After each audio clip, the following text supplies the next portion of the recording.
पाक institute for piece studies एक तहकीकी इदारा है, मुख्तलिफ जो तसादुम की सूरतें हैं उन पर फ़िक्र करने वाला इदारा है और इस हवाले से तजावीज़ तैयार करने वाला इदारा है। तो आज की इस नशिस्त का भी बुनियादी मकसद यही है कि एक तो मुकालमा और दूसरी मशावरत कि ना सिर्फ इस मसले को समझा जाए बल्कि पाकिस्तान में जो उल्मा का एक वाज़े रोल होना चाहिए अमन में और एक मतवाज़न मुआशरे के क़याम में, उसको समझने में हमें कुछ रहनुमाई मिल सके।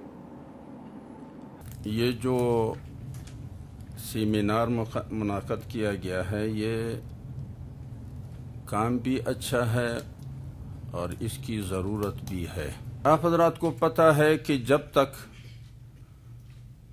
इस्लाम और मुसलमानों की हुक्मरानी बरे-सग़ीर पे थी, तालीमी इदारों का माहौल मजहबी हुआ करता था और उलूम फ़नी और दीनी दोनों यकजा दिए जाते थे। जब कोई कौम या कोई मिल्लत या कोई उम्मत अपने माजी से कट जाती है तो फिर मुस्तक़बिल में किसी ताकतवर क़ुव्वत की जानिब आंखें लगा के देखती है। दुनिया अक्ल और दलील की बात करती है, वहाँ पे हम जो इन इदारों के लोग हैं वो फतवे की बात करते हैं।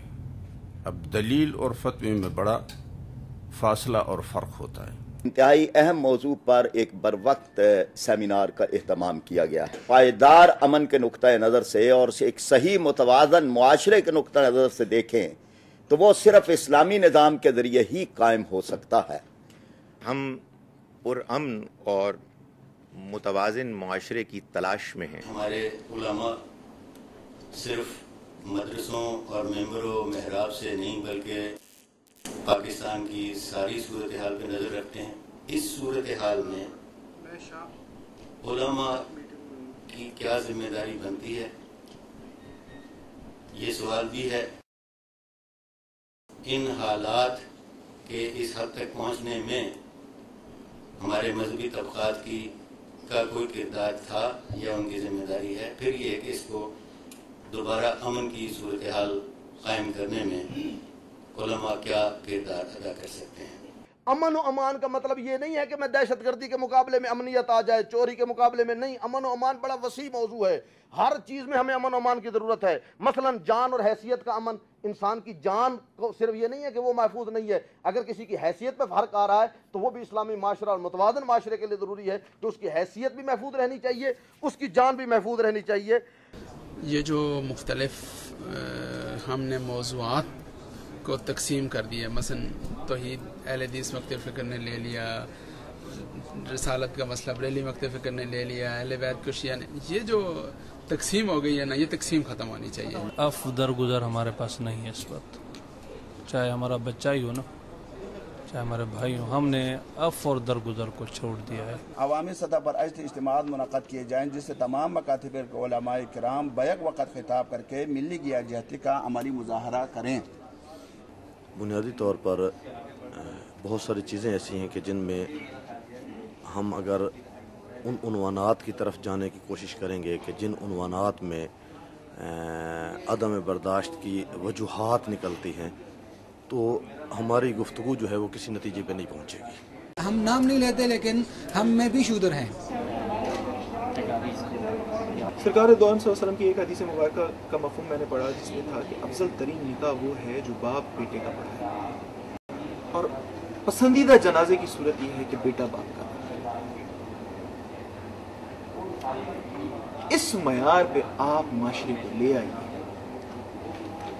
जो वो एक तस्वुर मौलवियत है वो खत्म हो जाएगा, हकीकी उलमा निथर के सामने आ जाएगा। और मेरी दिली ख्वाहिश होगी कि ये जो आपकी आज की जो नशिस्त है इसमें जो आप लोग जो अपनी तजावीज़ पेश कर रहे हैं, जो आप अपने اپنی سوچ بیان کر رہے ہیں یہ یہیں پر ختم نہ ہو جائے بلکہ اس کو عملی شکل بھی دی جائے. انگریزی میں کہتے ہیں کہ actions speak more loudly than the words, کہ افعال کی جو آواز ہے وہ الفاظ سے زیادہ توانا اور جاندار ہوتی ہے اور مؤثر ہوتی ہے. تو جب یہ عزائم یا سفارشات عمل میں ڈھلیں گی تو نتیجہ برآمد ہوگا.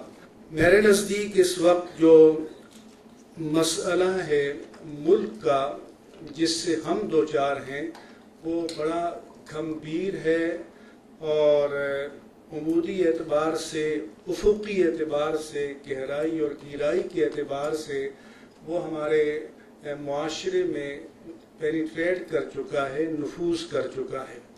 اس کی مثال ایک ٹیومر یا کینسر کی نہیں ہے کہ آپ ایک اس کو جہاں ہے اس کو کاٹ کر پھینک دیں، یا کوئی پھوڑا ہے اس کا علاج کر دیں تو جسم دوبارہ بحال ہو جائے گا. اس کی مثال شوگر کی ہے، بلڈ پریشر کی ہے، بخار کی ہے، کہ جو کسی وقت بھی جسم کے کسی حصے کو اٹیک کر سکتا ہے اور کوئی حصہ اس سے محفوظ نہیں ہے. تو اس کے اسباب کو ایڈریس کرتے ہوئے دو طرح کے انداز فکر ہیں. ایک وہ جو ڈاکٹر فرید پراچا صاحب نے شروع میں عالمی طاقتوں کو اس کا ذمہ دار قرار دیا. اسرائیل ہے، انڈیا ہے، امریکہ ہے، یورپ ہے، استعمار ہے، یہود ہیں، ہنود ہیں. دوسرا مسئلہ یہ ہے کہ ہمیں یہ تسلیم کرنا ہوگا کہ ہمارے ہاں کئی طرح کے جبر ہیں، داخلی ہیں، خارجی جبر اپنی جگہ ہیں، جیسے آپ امریکہ فلاں ڈکٹیشن یہ ذکر کرتے ہیں.